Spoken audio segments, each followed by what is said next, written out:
چې خلک منځي نه کوي بیا دغه تصویر چې کوم ده دا یې ته لیده شي. منې ډېره د افسوس خبره ده چې بنې غوندې پردې علاقه چې کومه ده دغه بېغیرته بېضمیره خلک چې کوم دي. قدرمن حافظ نصیب شاه ستاسو سره مخاطب یم، موجود یم دغه نورنګ چوک شه.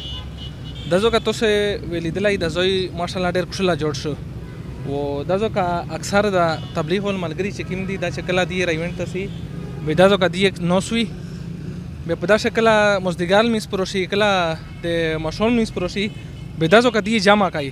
دا ځکه دین تاسو د مثالې وینئ دا ځکه دی لمانځي نه کوي.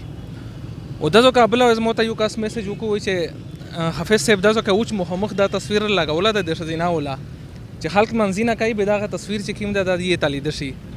منې ډېره د افسوس خبره ده چې بنې غوندې پردې علاقه چې کومه ده دغه بېغیرته بېضمیره خلک چې کوم دي دا د ښځې نمایش کوي په دغه ځای او دا تصویرونه لګوي.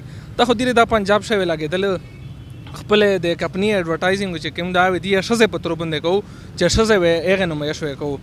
نو یو ځل مخکې دغه خلک هغه بله کمپنۍ وه هغې د پارټي څنګه لګوله او بیا هغه همیشه پوسټ کړه او بیا یې لرې کړه و ایس دغه دا بیا دا ځکه بالکل مخامخ دا د ښځینه وله تصویر لګوله ده او په دا باندې دی چې کومه ده د خپلې کمپنۍ کریم دي که څه دي د هغې اډورټایزینګ کوي و میزه بانې چې کومه انتظامیه ده هغې نه دا ګزارش کوي چې دا شاید د دغه ځای نه لرې کړي. د تبلیغ ملګري یا ګیله کوي عوامه چې کوم دغه ګیله کوي چې دا شای په دغه ځای چې کوم دا بالکل غیر مناسب ده، آسانه ده په چاره او دا خو بالکل نه ده په چاره.